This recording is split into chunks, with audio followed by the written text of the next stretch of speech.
श्री श्याम दोस्तों, आस्तिक कहानियों में आपका स्वागत है। श्रीमद् भगवद गीता का 5वां अध्याय, जिसको श्राद्धों में सुनने से पितरों को मुक्ति मिलती है। 5वां अध्याय। अर्जुन बोले, हे कृष्ण, तुमने पहले कर्मों का त्याग करने को कहा, फिर कर्म की प्रशंसा करते हो। इन दोनों में जो अधिक हितकर है वह एक बात निश्चय करके बताओ। श्री कृष्ण बोले, कर्मों का त्याग और कर्मों का करना ये दोनों ही मोक्ष देने वाले हैं, परंतु इन दोनों में कर्म त्याग से कर्म योग हितकर है। जो किसी से द्वेष नहीं रखता, न किसी पदार्थ की इच्छा करता है, वह सन्यासी है। ऐसा पुरुष संसार के बंधनों से छूट जाता है। सांख्य और योग को मूर्ख लोग ही पृथक पृथक कहते हैं, पंडित नहीं कहते हैं। जो इन दोनों में से एक में भी अच्छी तरह स्थित हो जाता है, उसी को दोनों फल प्राप्त होता है। ज्ञान योगियों को जो स्थान मिलता है वही कर्म योगियों को प्राप्त होता है। ज्ञान योग व कर्म योग एक ही है। कर्म योग के बिना संन्यास का प्राप्त होना दुस्तर है। कर्म करने वाले मुनिजन को ब्रह्म प्राप्त होने में विलंब नहीं लगता। कर्म योग युक्त शुद्ध अंतःकरण वाला, मन तथा इंद्रियों को जीतने वाला, संपूर्ण प्राणियों में अपनी आत्मा को देखने वाला, कर्म करता हुआ भी कर्म फल से लिप्त नहीं होता। योग युक्त तत्ववेता पुरुष देखते हैं, सुनते हैं, स्पर्श करते हैं, सूंघते हैं, खाते हैं, चलते हैं, श्वास लेते हैं, तो भी यह नहीं मानते कि मैं कुछ नहीं करता। वे बोलते हैं, त्यागते हैं, ग्रहण करते हैं, परंतु यह नहीं मानते कि मैं कुछ नहीं करता। और यह मन धारण करते हैं कि इंद्रियां ही अपने अपने विषयों में बरतती हैं। जो प्राणी ब्रह्म में अर्पण कर संग को त्याग कर कर्म करता है, वह पाप से लिप्त नहीं होता। जैसे कमल पत्र पर जल नहीं ठहरता, योगीजन शरीर से, मन से, बुद्धि से तथा इंद्रियों की आसक्ति से रहित होकर आत्मशुद्धि के लिए निमित्त होकर कर्म करते हैं। योग युक्त पुरुष कर्म फल त्याग कर मोक्ष रूप शांति का लाभ करता है, और जो योग रहित है वह कर्म की इच्छा के बंधन में पड़ जाता है। सब कार्यों को मन से त्याग करके प्राणी इस वन द्वारा इंद्रियों की देह रूपी पुरी में न कुछ करता है और न करता हुआ आनंद पूर्वक रहता है।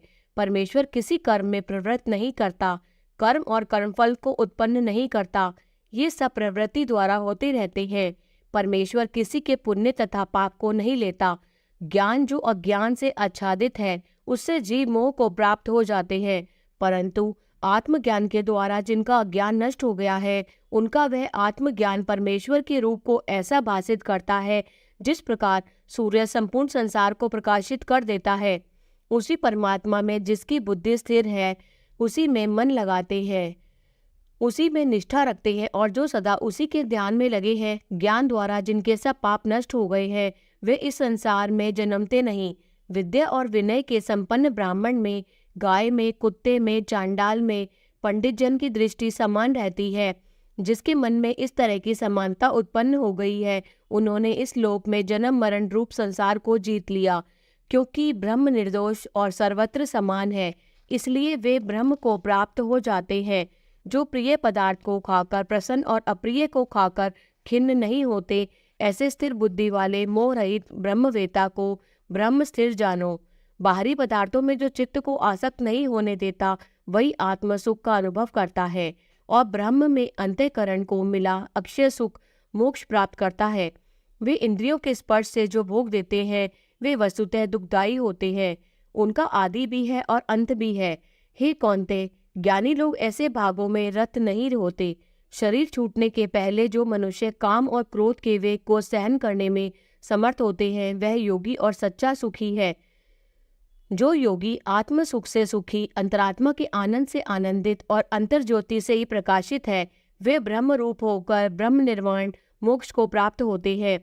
पाप जिसके नष्ट हो गए हैं, को बुद्धि दूर हो गई, मन को जिन्होंने वश में कर लिया है, जीव मात्र का जो हित चाहते हैं, ऐसे योगी को ब्रह्म निर्वाण प्राप्त होता है। काम तथा क्रोध जिनमें नहीं है, मन के वेग को जिसने रोक लिया, ऐसे आत्मज्ञानी योगियों को ब्रह्म निर्वाण सहज ही प्राप्त होता है। बाहरी पदार्थों के संयोग से अलग रहकर दोनों भोहों के बीच में दृष्टि लगाकर नासिका के भीतर चलने वाले प्राण अपान वायु को सम करके इंद्रियां, मन और बुद्धि को वश में करके इच्छा, भय तथा क्रोध को त्याग मोक्ष की इच्छा करने वाले योगी जीव मुक्त है। जो मुझको सब यज्ञों और तपों को भोगता, संपूर्ण लोकों का स्वामी और सब प्राणियों का मित्र जानते हैं, उन्हीं को शांति प्राप्त होती है। और श्री कृष्ण भगवान की जय। 5वें अध्याय का महत्तम।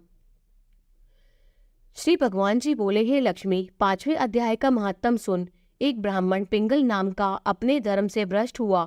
वह कुसंग में बैठ मच्छी मांस खावे, मदिरा पान करे, जुआ खेले।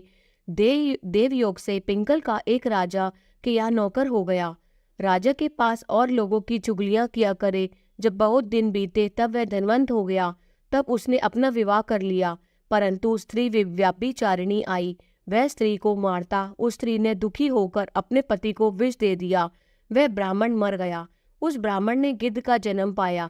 कुछ काल पीछे वह स्त्री भी मर गई। उसने तोते का जन्म पाया। तब वह एक तोते की स्त्री हुई। एक दिन उस तोती ने तोते से पूछा, हे तोते, तूने तोते का जन्म क्यों पाया? तोता बोला, हे तोती, मैं अपने पिछले जन्म की कथा सुनाता हूँ। मैं पिछले जन्म में ब्राह्मण था, अपने गुरु की बात नहीं मानता था। मुझको गुरुजी ने श्राप दिया कि जा तू तोते का जन्म पावे।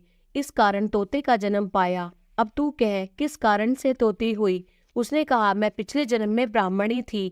एक दिन मैंने पति को विष दे दिया और वह मर गया।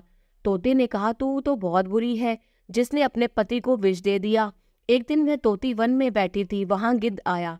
तोती को उस गिद्ध ने पहचाना और वह गिद्ध तोती को मारने चला। आगे आगे तोती और पीछे पीछे गिद्ध।